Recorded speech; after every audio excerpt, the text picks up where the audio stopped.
Berkat aku belajar mindfulness, aku bisa kontrol everything dimanapun aku berada. Kondisi apapun yang aku alami, berkat belajar mindfulness, aku baik-baik aja. Kalau misalkan pada saat itu aku nggak belajar mindfulness, aku nggak praktik di kehidupan nyata, di kondisi itu aku mungkin bisa mati. Hey guys, welcome back to my channel. Suaranya hilang. Hey guys, welcome back to my channel. Balik lagi di segmen Sharing is Caring. Apa kabar teman-teman semua? Aku harap teman-teman bahagia dan selalu sehat. Jadi di video kali ini bener-bener ya, aku mau jujur, aku dapet ide ini barusan banget. Sebentar, ini terlalu dekat kameranya. Barusan banget tadi pagi aku lagi luluran body scrub, kan nunggu kering ya body scrubnya, jadi kan perawatan gitu ya. Terus tiba-tiba aku tuh kayak muncul ide pengen bikin video ini. Oh iya, aku pengen bahas ini deh. Langsung aku gas, mandi, make upan, dan langsung record. Langsung nyalain kamera, gitu, behind the scene-nya. Sebentar, ini miring. Kenapa aku pengen banget sampein topik ini ke teman-teman? Karena ini benar-benar penting banget.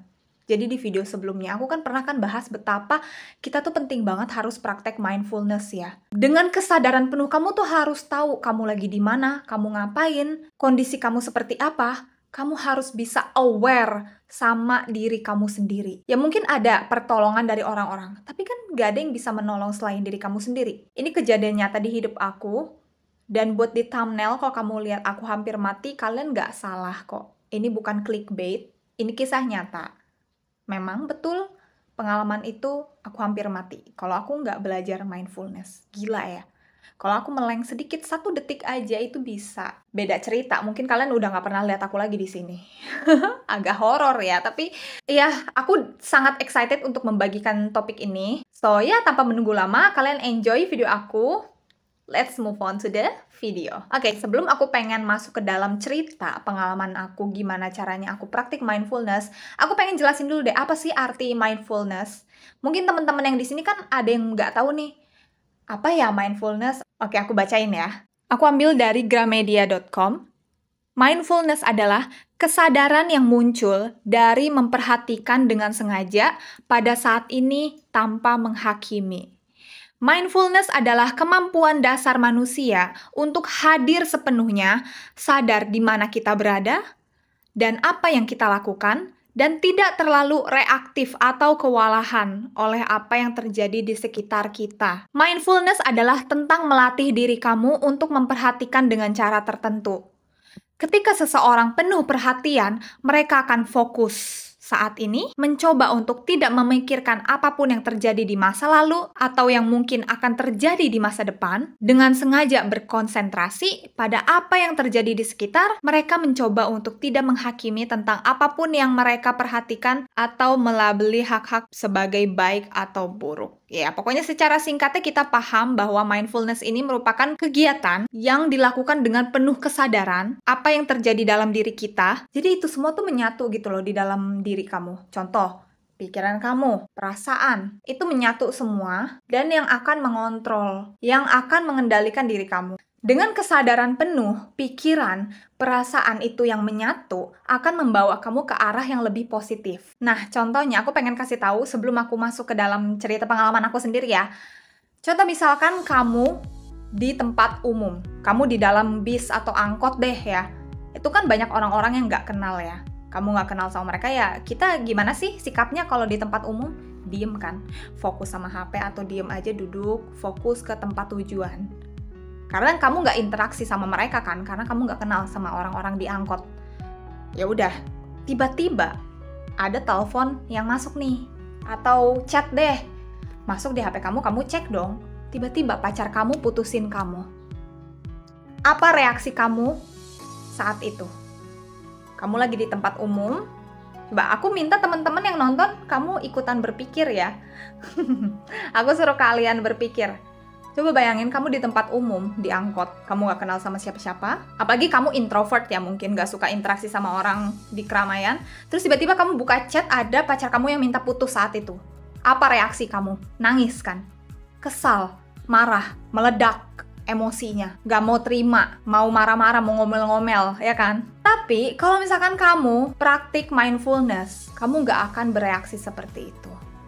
Karena kamu sadar kamu lagi di mana sekarang. Mungkin kamu kayak bercucuran air mata, ya emosi itu nggak boleh dipendam, itu betul. Tapi kita harus tahu tempat juga teman-teman.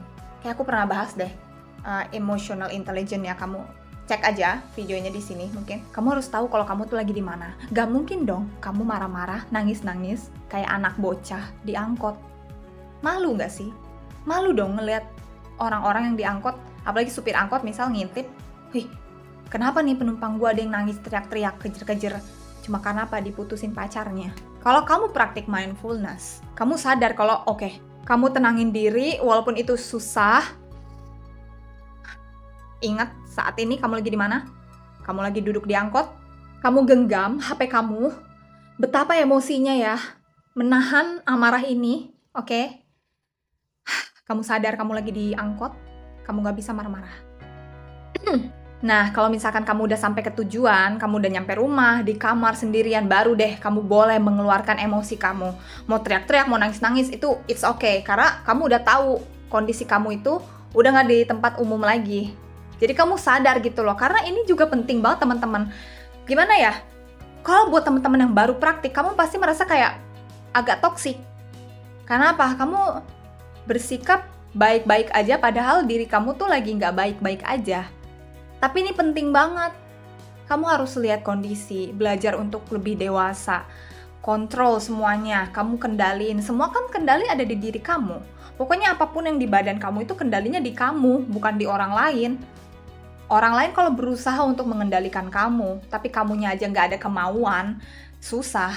Jadi gimana? Kamu tuh harus penuh kesadaran. Ini juga nih, orang kalau melatih mindfulness, mereka itu nggak akan mudah pikun sebenarnya. Tapi gini deh, mungkin orang-orang kan pada multitasking tuh, kerja sana sini, ngurusin rumah lah, ngurusin anak, siapa tahu ya. Itu yang bikin susah untuk praktik mindfulness. Makanya pelan-pelan, jalanin pelan-pelan, enjoy saat ini. Makanya ada tulisan enjoy present moment, kan artinya nikmatin momen saat ini. Contoh, aku lagi duduk di sini, aku melihat kamera di depan aku ada HP, ada lampu di sana, aku lagi pakai baju hitam putih, aku sadar, aku lihat makeup aku. Oke, ini berarti aku lagi sadar saat ini, aku lagi ngomong sama kamu.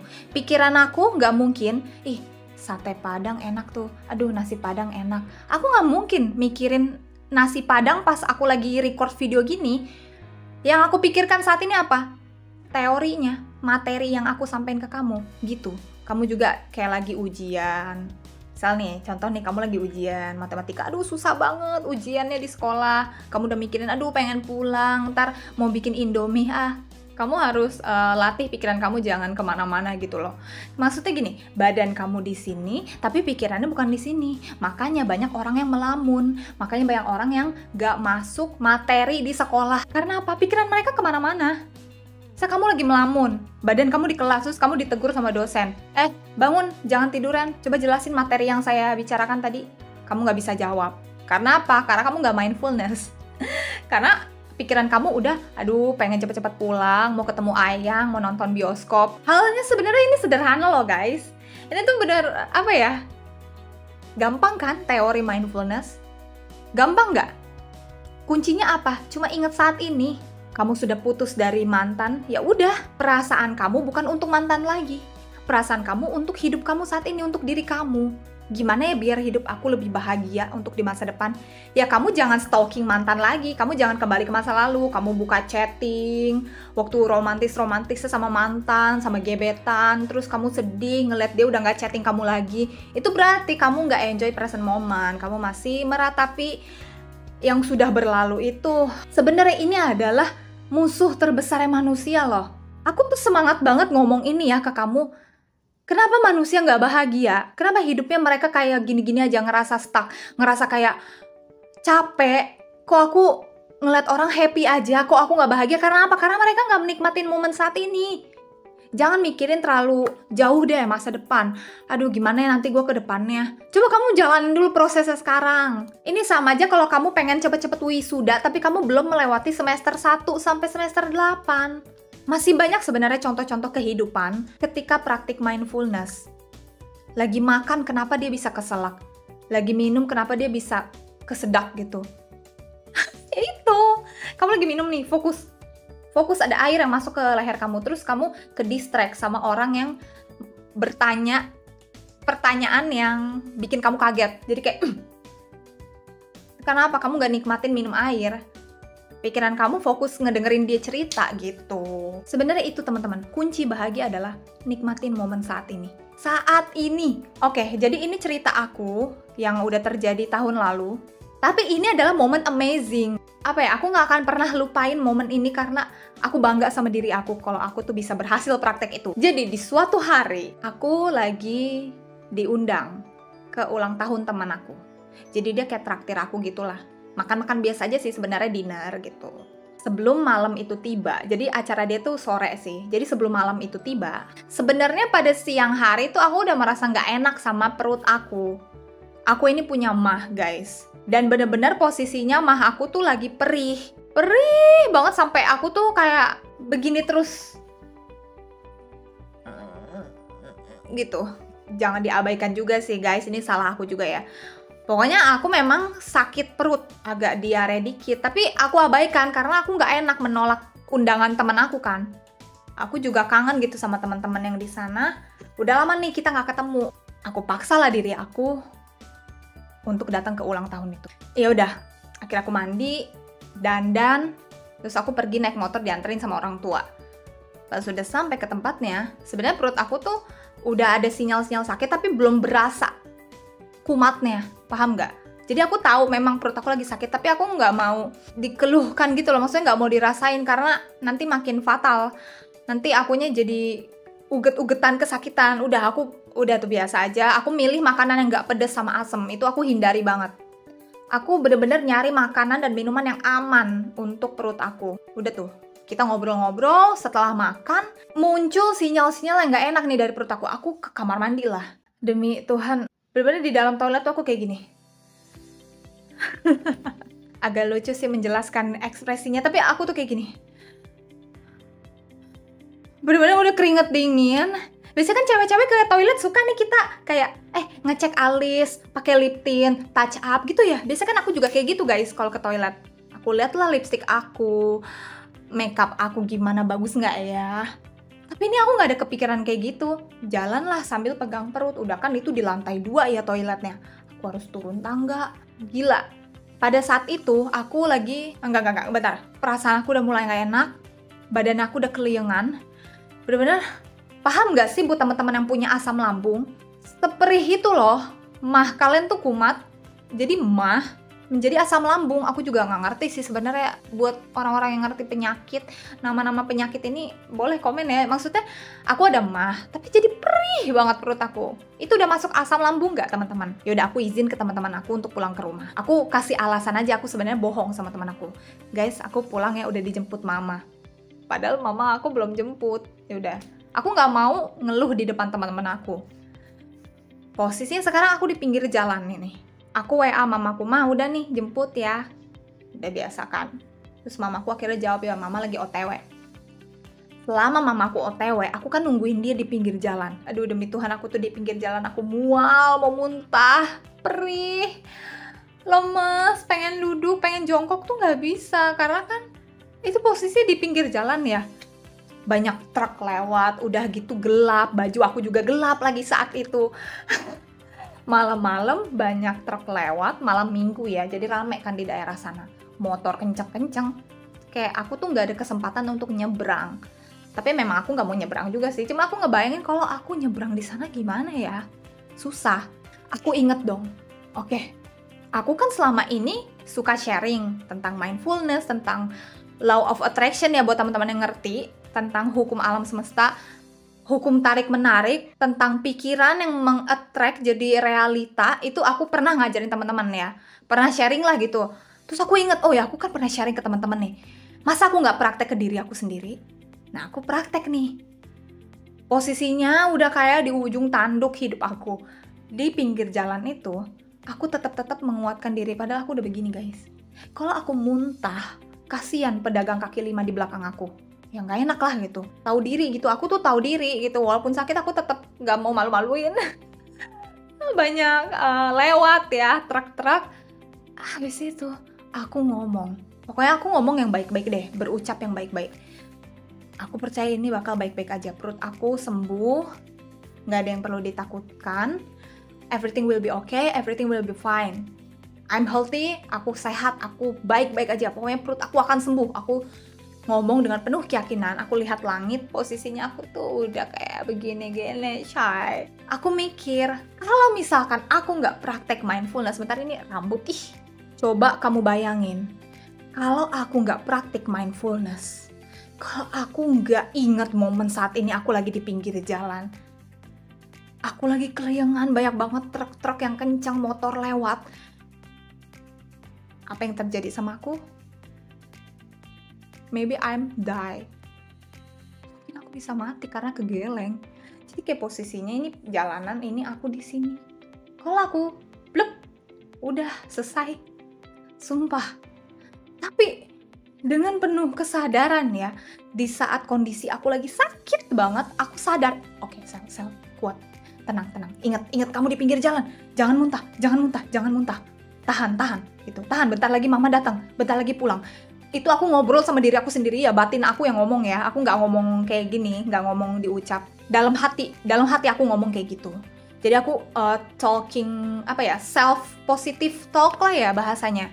Iya, ngomong yang baik-baik untuk diri sendiri. Itu kan jadi doa gitu ya. Ya mungkin memang ya Tuhan itu baik banget, masih melindungi aku, membiarkan akhirnya aku hidup. Ya masih hidup aku di sini. Semesta juga mendengarkan ucapan baik aku, afirmasi positif. Dan nih aku masih kuat gitu, aku dengan kesadaran penuh, sampai akhirnya mama aku tiba, ngejemput aku, udah sampai nih ke lokasi. Tahu nggak? Keajaiban datang. Perut aku sembuh total. Aku nggak tahu deh teman-teman bakal percaya atau enggak ya, tapi aku bener-bener sharing kisah nyata. Bener-bener mama aku datang, rasa sakit itu langsung hilang. Aku kan mikir kayak gini, yaudah nyampe rumah aku tidur, aku elus-elus pakai minyak kayu putih lah gitu.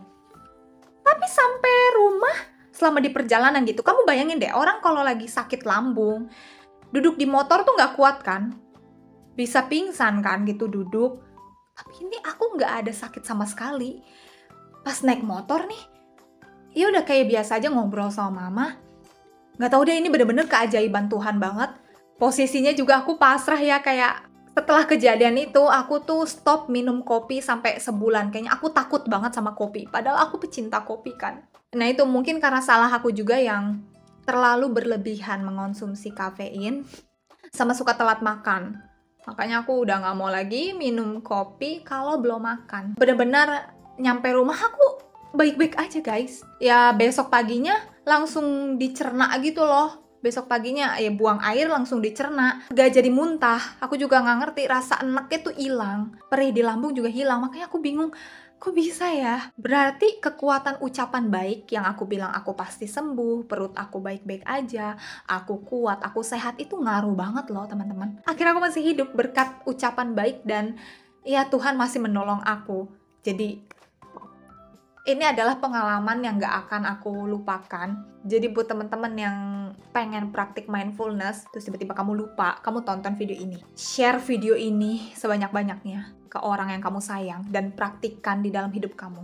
Aku harap video ini bermanfaat untuk kamu karena ini penting banget ya, walaupun teorinya gampang. So, follow social media aku and see you on my next video. Bye-bye!